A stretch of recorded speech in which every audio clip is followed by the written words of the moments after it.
Bangladesh consulate general Dubai প্রতি সপ্তাহের শুক্র, শনি ও রবিবার উত্তর আমিরাতের বিভিন্ন স্থানে পাসপোর্ট সহ নানা কনসুলার সেবা দেয়।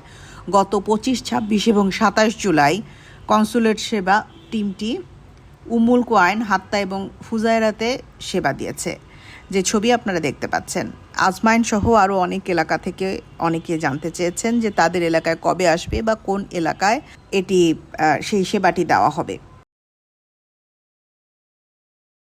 তবে সকলেরই কনসার্নের জায়গা ছিল যে ভিসা ট্রান্সফার এবং নতুন ভিসা এই দুটো বিষয়কে কেন দূতাবাস নজরে নিয়ে দূতাবাসের কনসুলার টিমের কাজ ভিসা ট্রান্সফার বা নতুন ভিসা ইস্যু এই বিষয়টি নয়, এটি দুটি দেশের কূটনৈতিক একটি বিষয়, যে বিষয়ে আমরা আশা করি যে বর্তমান সরকার আমিরাত সরকারের সাথে কাজ করছে,